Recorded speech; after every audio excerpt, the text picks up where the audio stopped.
My girlfriend said we need a break to see if we miss each other. I replied, I understand. I took the break to go to the gym, get a promotion, and start dating someone new. 3 months later, she texted, I miss you.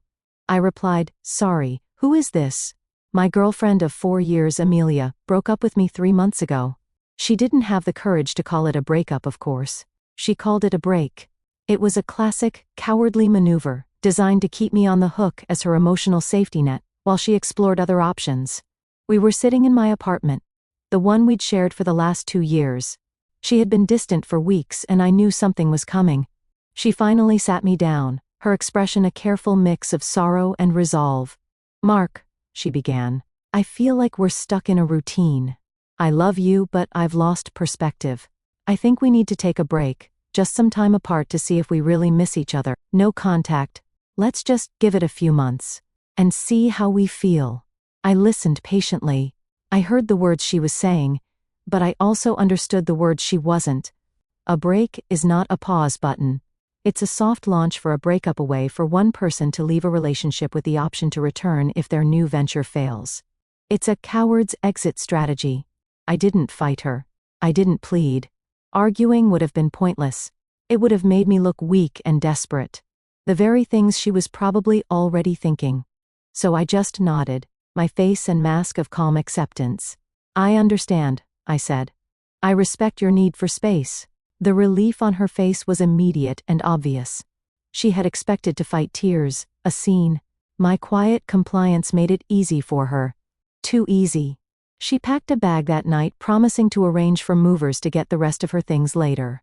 As she was leaving, she gave me a sad little smile. This is for the best, she said. It will make us stronger.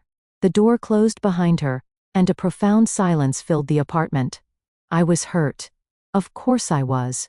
4 years is a long time, but underneath the hurt, a different feeling was starting to surface. A cold, pragmatic clarity. She had initiated a break to see if she would miss me. I decided, in that moment, to use the same time to see if I would miss her. More importantly, I decided to use the time to become a man she would desperately miss, and one who would no longer be a victim. The first few days were the hardest. The apartment felt empty. My routine was shattered, but I refused to wallow in self-pity. I saw this not as an ending, but as an opportunity. A chance to reinvest in the most important asset I had, myself. I made a plan. It was simple and focused on action, not emotion. First, my health. In the comfort of our relationship, I had let myself go. I wasn't in terrible shape, but the gym had been replaced by nothing. I was in trouble. The nights on the sofa with takeout. That night, I reactivated my old gym membership online. Second, my career. I was a senior analyst at a financial firm. I was good at my job, reliable, but I had become comfortable. The word she had used as an insult. There was a major difficult project on the horizon. A full-scale data system migration that everyone else was avoiding like the plague. It was a career-making or career-breaking kind of project. The next morning, I walked into my boss's office and volunteered to lead it. Third, my environment.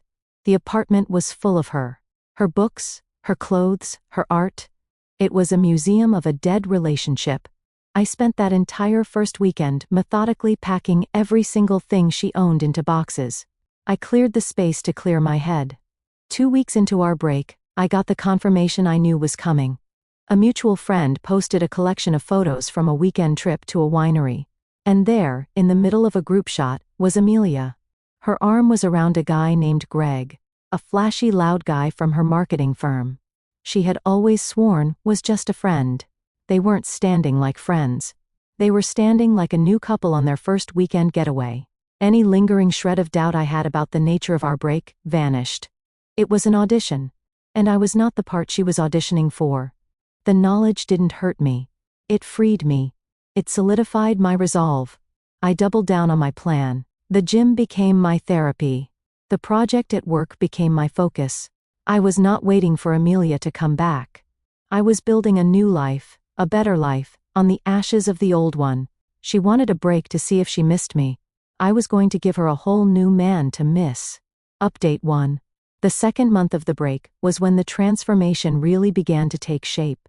The initial fog of the breakup had lifted completely, replaced by a relentless, energizing focus. My new routine was no longer a conscious effort. It had become a way of life. The gym was paying off. The first few weeks had been a brutal slog, but now I was seeing real results. I was leaner, stronger, and I had more energy than I'd had in years. The physical change was having a mental effect as well. My confidence, which had been eroded by Amelia's subtle criticisms over the last year, was coming back and forth. I started to feel like myself again, only better. At work, the data migration project was a beast, just as everyone had predicted. It was a maze of logistical nightmares and technical problems. But without the distraction of a dying relationship, I had the time and mental clarity to tackle it head on. I was working long hours, but the work was engaging. I was solving complex problems, managing a small team, and for the first time in a long time, I felt genuinely challenged and respected. My boss, who had been cautiously optimistic about my volunteering, was now openly impressed. It was during this time that I met Sarah. She was a senior project manager from the tech division, assigned to my project to act as a liaison with the IT department. She was smart, direct, and had a wicked sense of humor. Our first few interactions were purely professional, often in late-night meetings trying to iron out some bug in the system. What struck me about Sarah was her attitude. There was no drama, no pretense. She was just incredibly competent and easy to talk to. We connected over our shared work ethic and a mutual love for terrible action movies from the 90s. It was a friendship born in the trenches of a difficult project, built on mutual respect. One evening, after a particularly grueling 12-hour day, we were the last two people in the office. We had finally solved a problem that had been holding up the entire migration. We were both exhausted, but exhilarated. "We did it," she said, with a tired but triumphant smile. "We did it," I corrected her. "I couldn't have done it without your help." "Well," she said, packing up her bag, "a victory this big deserves a celebration. The first round is on me." We went to a quiet bar near the office. We talked for hours, but not about work. We talked about our lives, our families, our goals. It was the easiest, most natural conversation I had had with a woman in years. It was a conversation between two equals. A few days later, my boss called me into his office.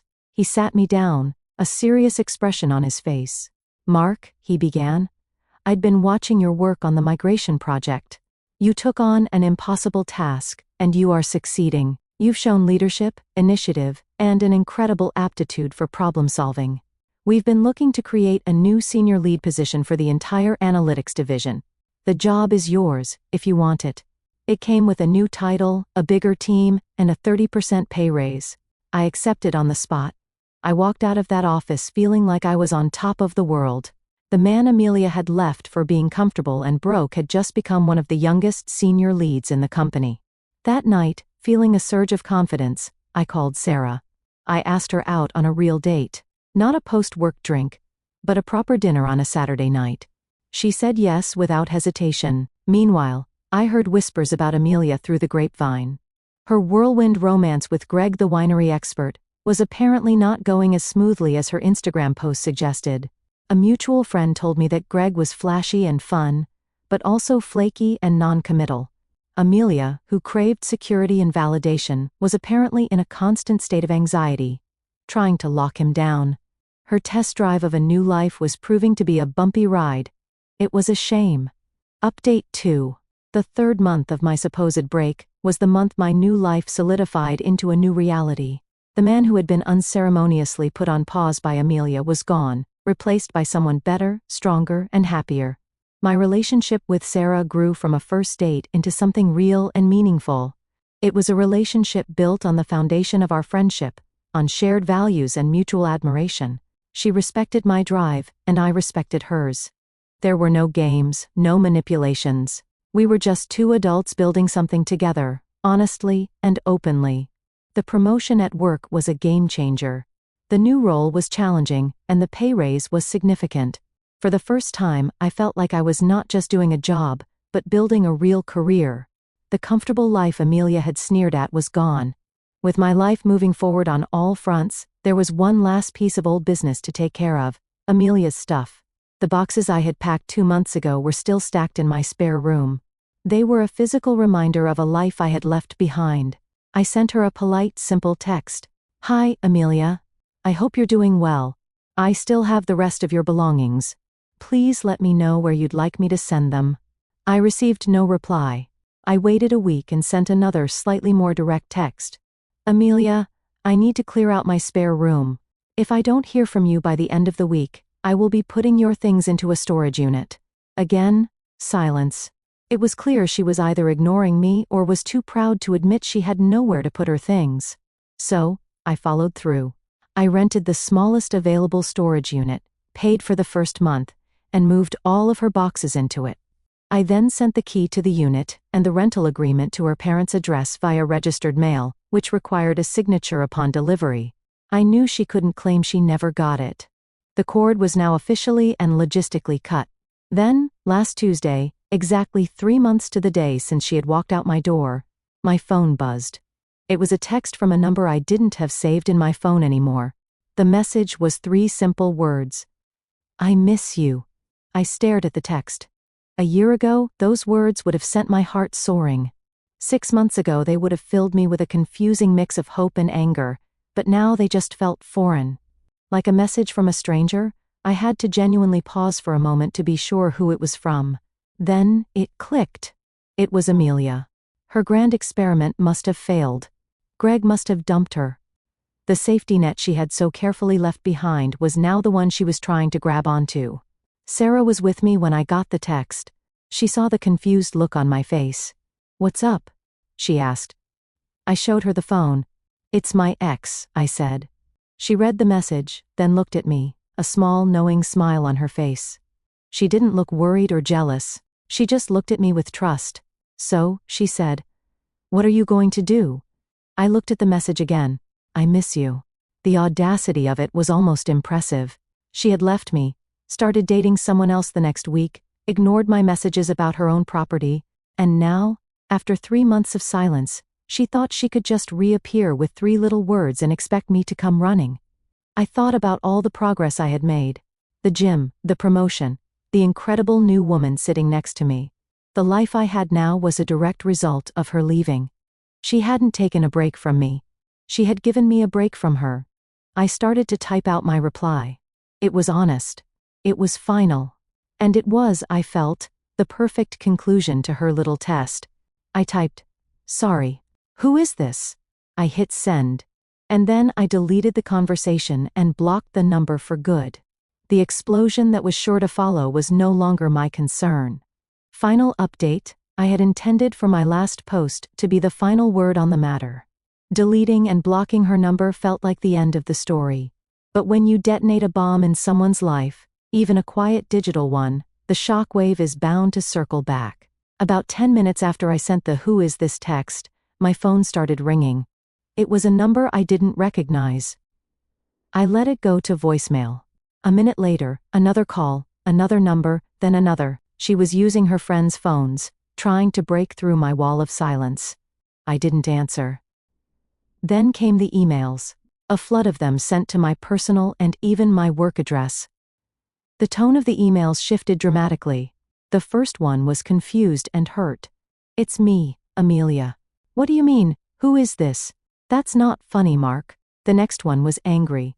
"After everything we had, you're just going to pretend you don't know me. Our break is over. I'm ready to come home and you're playing these childish games." The final one, sent late that night, was pure, desperate panic. "Okay, I get it. You're mad. I shouldn't have just texted. We need to talk.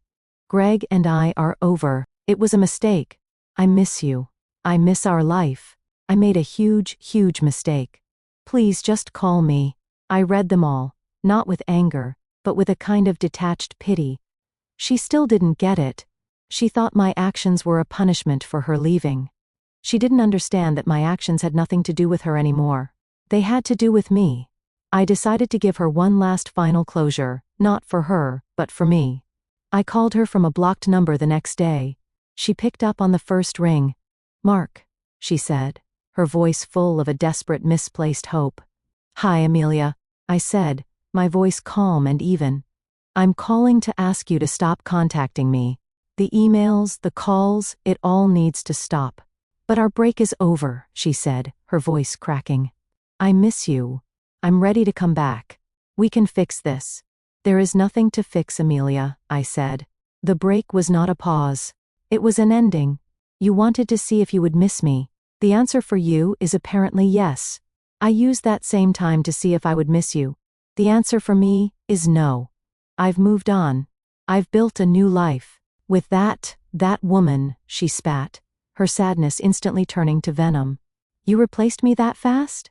I started living my life that fast, I corrected her. You were the one who was on a winery trip with Greg a week after you left. The only difference is, my new relationship started after ours was over. Yours started before. She was silent. There was nothing left to say. She had been so caught up in her own games that she had never considered I wouldn't play along. I truly hope you find what you're looking for, Amelia. I said it, and for the first time I actually meant it, but it's not with me. Goodbye. I hung up the phone before she could reply. That was the last time we ever spoke. It has been 6 months since that final call. My life with Sarah is wonderful. We just signed a lease on a new apartment together, a place that is ours from the start. My new role at work is challenging and rewarding. I am healthier, happier, and more successful than I have ever been. I heard through the grapevine that Amelia had to move back in with her parents. Greg, the flashy crypto guy, is long gone.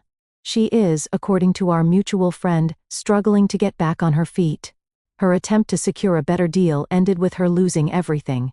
Amelia's break was the greatest gift she ever gave me. It was a catalyst. It forced me to stop being comfortable and to start building the life I actually wanted. The alternate revenge wasn't some grand elaborate scheme. It was simply choosing to invest in myself, instead of waiting for someone who had already proven she wasn't invested in me. She wanted to keep me as her plan B. I just chose to become my own plan A.